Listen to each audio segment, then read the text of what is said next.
Moraes suspende decreto de aumento do IOF. Depois que a Câmara dos Deputados mandou um recado ao presidente Lula acerca do seu descontentamento com a demora no pagamento das emendas impositivas através do Decreto Legislativo 176 de 2025, tornando-se em efeito o aumento do IOF, o governo protocolou no STF a ação declaratória de constitucionalidade número 96, no sentido de confirmação da validade do ato do Executivo. Segundo a AGU, o decreto situa-se na prerrogativa presidencial de alterar as alíquotas do imposto dentro dos limites legais, sem acatamento aos princípios da anterioridade e da legalidade tributária. Todavia, sexta-feira passada, a decisão do ministro Alexandre de Moraes, a quem foi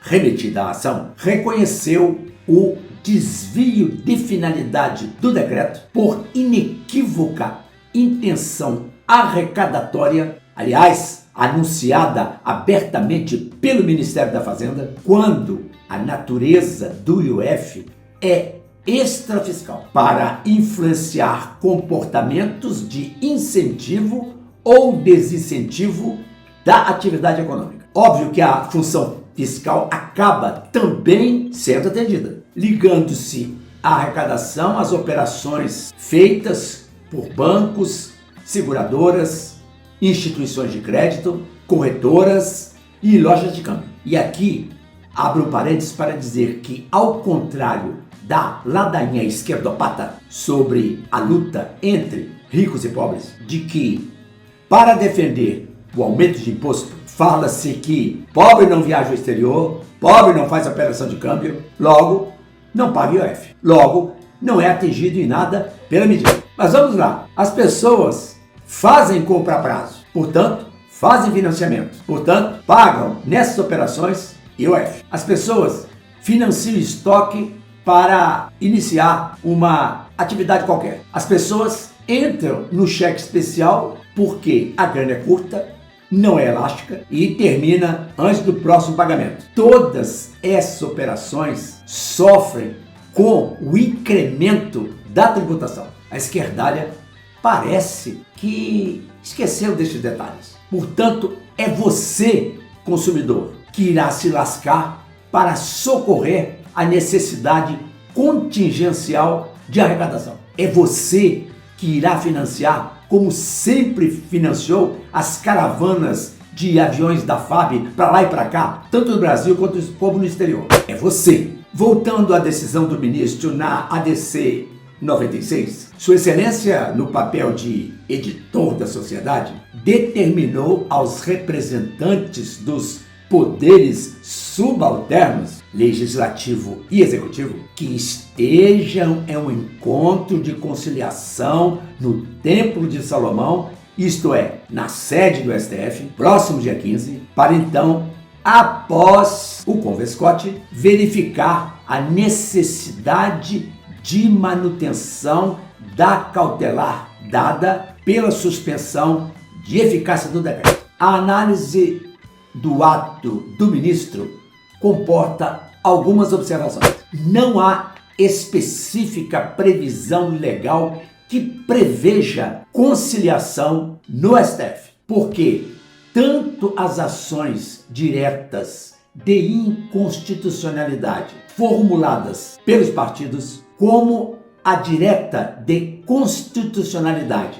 protocolada pela AGU, dizem respeito a processos objetivos de fiscalização da lei e atos normativos, não havendo nelas um caso concreto específico. Daí não se falar, no seu âmbito, de partes subjetivas. Nelas se julgam teses. Daí ser claro que não se conciliam partes abstratas, conciliam-se pessoas.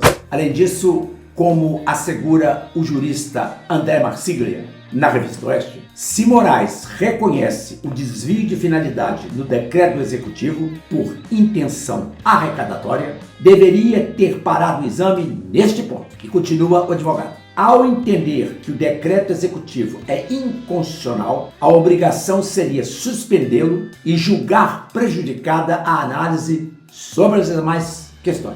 A impressão advinda do ato judicial é que tenha o ministro invocado, de algum modo, o poder moderador desenvolvido originariamente por Benjamin Constant, na sua acepção, um poder autoritário sobre os demais poderes. Na prática, há muito a sociedade assiste à extrapolação das atribuições do STF, chamando para si a titularidade do extinto poder moderador constante da Carta do Império de 1824. Neste ponto, a Corte atua como uma curadora da nação, através de 11 mandarins onipotentes, como dizia o filósofo Roberto Romano. A própria linguagem usada pelo ministro na sua decisão é um ato de convocação que, no fundo, diminui a importância do artigo 2º da Constituição Federal. Ou seja,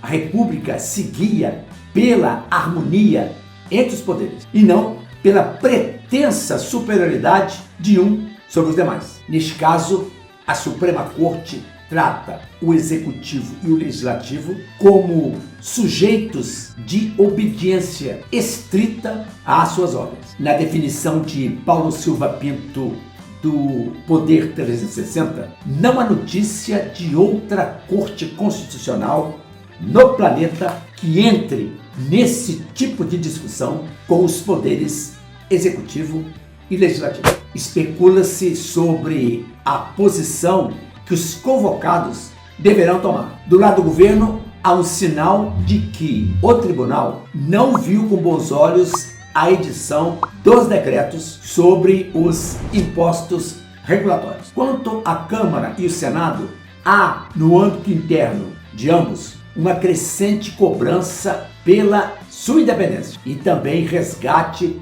das prerrogativas típicas e próprias do parlamento. É esperar o dia 15 para ver o que decorrerá do tal encontro, para mais uma vez sentir como este país maltratado, com nível de transparência abaixo da crítica, sairá do atoleiro de tragédias e falso otimismo a que estão condenados os seus filhos. A nação está ferida e sugada por uma horda de interesseiros que dela se assenhorearam sob a contaminação do vírus insidioso da desonestidade. Este foi o Soletrando Direito. Faça sua inscrição no canal para dar uma força na sua consolidação. Deixe seu comentário aqui embaixo sobre o ato do ministro Alexandre de Moraes em relação aos decretos do IOF. Dê o seu like, dê o seu joinha caso tenha gostado do conteúdo desse vídeo. Ative o sininho das notificações para receber